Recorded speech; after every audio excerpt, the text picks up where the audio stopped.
ఇప్పుడు నేను అడిగేది మంత్రిని ముఖ్యమంత్రిని ఒకటే.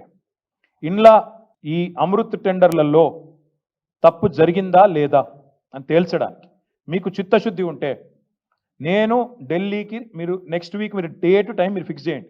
సివిసి దగ్గర నేను వస్తా. మొత్తం ఫైల్స్ తీసుకొని మీ సెక్రటరీని మీ చీఫ్ ఇంజనీరింగ్ చీఫ్ను రమ్మనండి. నేను కూడా వస్తా. కంప్లైంట్ ఇస్తా నేను. మీరు రండి. మీరు వచ్చినా రాపాయని ఇస్తా, అది కూడా చెప్తున్నాను నేను. ఆయన కోసం నేనేం ఆగను. రమ్మనండి. హైకోర్టు సీజే దగ్గర రమ్మనండి, ఢిల్లీలో సివిసి దగ్గర రమ్మనండి. తప్పకుండా అక్కడ అన్ని విషయాలు బయటపడతాయి. ఈ అన్నిటికి మించి నాకు ఆశ్చర్యం ఏంటంటే కేంద్ర ప్రభుత్వానికి సంబంధించిన ఈ నిధుల విషయంలో మాట్లాడి 24 గంటలు అయిపోయాయి. 8 మంది ఎంపీలు ఉన్నారు.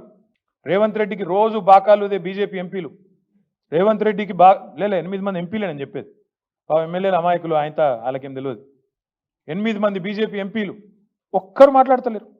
కిషన్ రెడ్డి నోరిపుతలేడు, బండి సంజయ్ నోరిపుతలేడు, రఘునందన్ రావు నోరు ఇపుతలేడు. ఒక్కరు మాట్లాడతలేరు. ఏమైంది? ఇబ్బంది అవుతుందా మాట్లాడనికే? చెప్పాలి. ఎందుకు బీజేపీ ఎందుకు మాట్లాడట్లేదు? కేంద్ర ప్రభుత్వ పైసల్లో అవినీతి జరిగింది అని ఆధారాలతో సహా మేము రుజువు చేస్తుంటే నేను ఇంకొక మాట కూడా అడుగుతా బ్రదర్.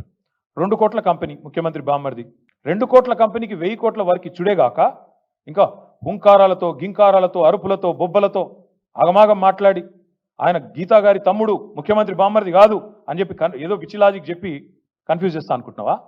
ఇంకొక మాట్లాడతా నేను. ఐహెచ్పి తీసుకున్నది వర్క్ ఆయన ముంగడ పెట్టిండ్రు. మెయిన్ కంపెనీ ఎవడైతున్నాడో క్వాలిఫికేషన్ ఉన్నాడు ఆయన అన్నట్టు 20% వర్క్ చేస్తారట. ముఖ్యమంత్రి బామ్మర్ది 80% వర్క్ చేస్తారట. చివరిగా నేను రాష్ట్ర ప్రజలకు కూడా ఒకటే మాట చెప్తా ఉన్నా. 9 నెలల్లోనే ముఖ్యమంత్రి గారి తమ్ముడేమో అనుముల జగదీష్ రెడ్డి 1000 కోట్ల పెట్టుబడి పెట్టేందుకు ఎదిగిండు. ముఖ్యమంత్రి గారి బామ్మర్దేమో 1137 కోట్ల వర్క్ చేసే స్థాయికి ఎదిగిపోయిండు 9 నెలలనే. ఇదివరకు ఎందుకు లేవు ఇవన్నీ? సడన్ గేట్కలు వస్తున్నాయి వేల కోట్ల రూపాయలు. చెప్పాలి, ఇవన్నీ సమాధానాలు రావాలి. 1000 కోట్ల పెట్టుబడి స్వచ్ఛ బయో అనే కంపెనీ అంత స్థాయి ఎట్లా వచ్చింది సడన్గా? ఇదివరకు లేనిది. ఇవాళ మరి ముఖ్యమంత్రి గారు బామ్మర్ది 2 కోట్ల లాభంలో ఉన్న బామ్మర్ది మరి తప్పు చెప్పినావా? ఇన్ని రోజులు ఇన్కమ్ ట్యాక్స్ చెప్పాలి ఇవన్నీ. సో ఇవన్నీ నిగ్గు తేల్చాలి అంటే నాకు చిత్తశుద్ధి ఉంది.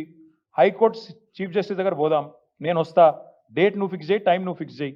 లేదా సివిసి దగ్గర పోదాం, డేటు టైం నువ్వు ఫిక్స్ చేయి.